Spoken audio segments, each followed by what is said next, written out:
Assalamualaikum warahmatullahi wabarakatuh.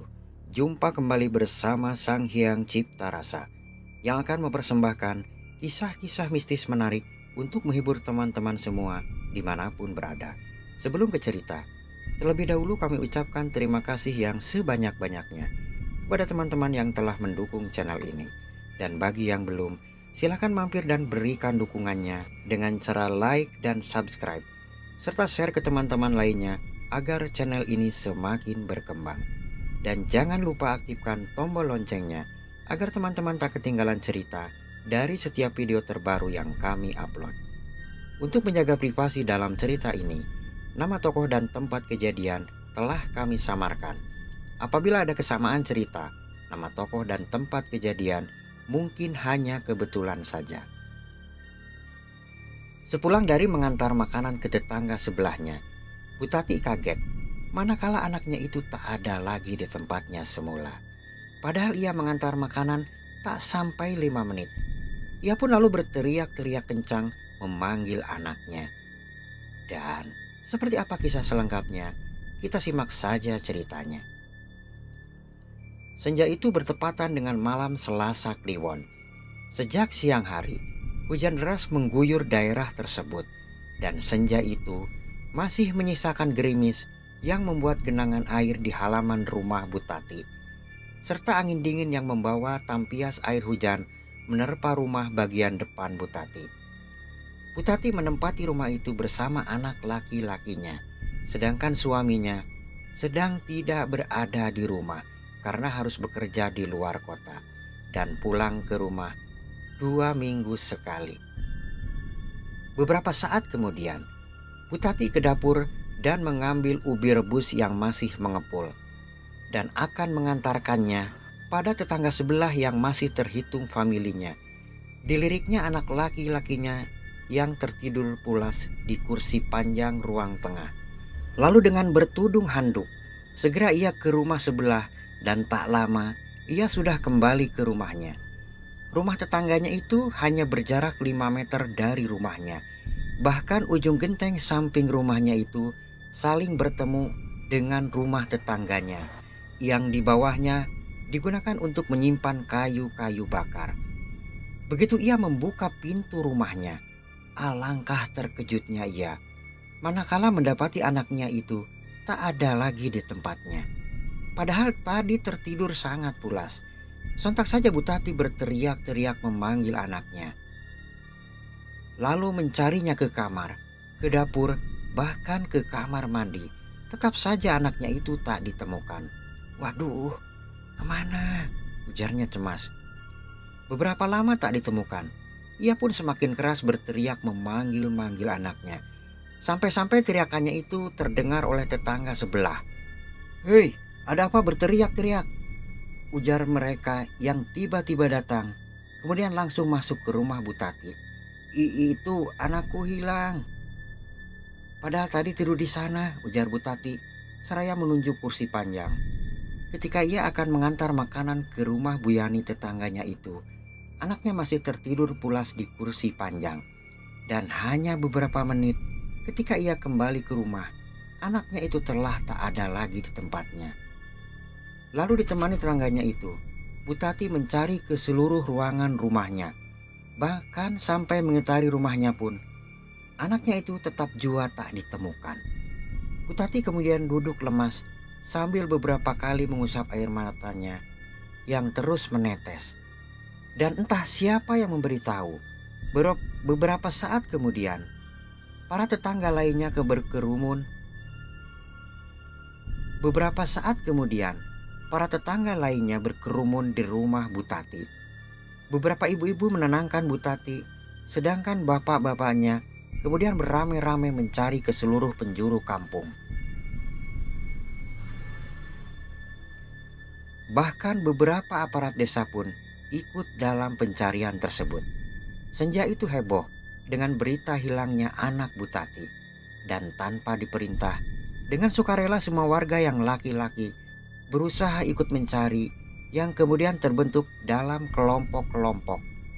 Namun sampai malam tiba, anak Bu Tati itu tak jua ditemukan. Desas-desus mulai muncul. Ada yang mengatakan jika anak Butati itu diculik orang jahat. Bahkan ada yang bilang jika anak Butati itu diculik genderuwo. Tak terasa, pencarian telah melewati tengah malam. Seluruh penjuru kampung telah ditelusuri, namun tetap saja tak ditemukan. Sebagian dari mereka akhirnya kembali ke rumah masing-masing, dan sebagian lagi kembali berkerumun di rumah Butati. Kemudian didatangkanlah orang pintar untuk membantu pencarian anak Butati. Dan menurut penerawangan orang pintar tersebut, jika anak Butati itu masih berada dalam rumah, hanya masih terhalang oleh tabir gaib, sabarlah, esok hari juga dia kembali dengan selamat, ujar si orang pintar membesarkan hati Butati. Waktu pun terus berlalu, tak terasa beduk subuh pun sayup-sayup terdengar, dan tak lama azan subuh pun berkumandang memecah kesunyian pagi itu. Para warga yang masih menemani Butati segera melaksanakan kewajibannya menunaikan sholat subuh. Pagi harinya, aparat desa setempat ditemani masyarakat sekitar kembali melakukan pencarian. Semua tempat disisir tanpa terkecuali sampai jauh keluar kampung mereka. Namun sampai senja tiba, anak Butati tetap tak jua ditemukan. Butati seperti sudah hilang ingatan. Ia terus menangis sambil berteriak-teriak memanggil anaknya. Nah, di saat itulah si orang pintar yang kemarin datang kini telah hadir kembali di rumah Butati. "Ayo semua tenang," ujar si orang pintar. Ia lalu menyuruh menyiapkan beberapa ubur rampe. Lalu disaksikan oleh orang-orang yang hadir di rumah Butati, ia melakukan sesuatu. Sesuai dengan perkataannya kemarin, jika anak Butati masih berada di dalam rumah dan ditutupi oleh tabir gaib, ia pun duduk bersemedi merapalkan mantra-mantra yang dimilikinya untuk menerawang keberadaan anak Butati tersebut. Menit demi menit berlalu. Tiba-tiba, "Minggir," ujarnya kepada orang-orang yang hadir. Ia menyuruh orang-orang yang berada di depan sebuah meja tua untuk bergeser tempat duduknya. Ya, di dalam ruangan tengah Butati itu terdapat sebuah meja kayu berwarna coklat kehitaman, lengkap dengan kursinya yang terbuat dari kayu jati yang sudah sangat tua, peninggalan kakek neneknya dahulu. Waktu hari pertama orang-orang berkerumun di ruangan tersebut, meja itu sempat digeser ke tepi agar ruangan menjadi luas untuk orang berkumpul. Si orang pintar yang bernama Abah Otong segera beringsut dan mendekati meja tersebut. Orang-orang keheranan menyaksikannya. "Ada apa dengan meja kayu itu?" pikir orang-orang. Lalu Abah Otong duduk menghadap meja seraya berujar, "Uyut, tolong kembalikan anak kami. Kasihanilah ibunya." Tak lama setelah Abah Otong berkata demikian, tiba-tiba dari bawah meja kayu seperti ada asap tipis yang mengepul keluar kemudian menghilang, dan "Astagfirullah," ujar mereka serempak. Nampak oleh mereka yang hadir, anak Butati sedang tertidur pulas di bawah meja kayu itu. Dengan sigap, Abah Otong segera mengambil anak itu dan meletakkannya di tengah ruangan. "Ambilkan air putih," ujarnya. Setelah dibacakan sesuatu, air putih itu lalu disiramkan pada wajah anak Butati, dan perlahan-lahan anak Butati membuka matanya. "Alhamdulillah," ujar semua orang. Butati yang melihat anaknya telah hadir, tak kurang suatu apa, segera memeluk anaknya itu sambil terisak-isak.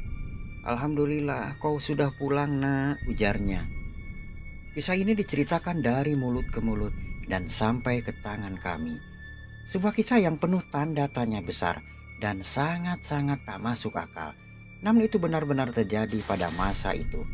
Semoga kisah ini menjadi pelajaran untuk kita semua. Dan semoga kita semua selalu dalam lindungan Tuhan Yang Maha Esa. Amin. Nah teman-teman, sampai di sini ceritanya. Semoga dapat menghibur kalian semua dimanapun berada. Terima kasih pada teman-teman yang telah menonton dan mendengarkan ceritanya. Mohon maaf apabila ada salah-salah kata. Sampai jumpa di kisah mistis selanjutnya hanya di Sang Hyang Cipta Rasa. Assalamualaikum warahmatullahi wabarakatuh.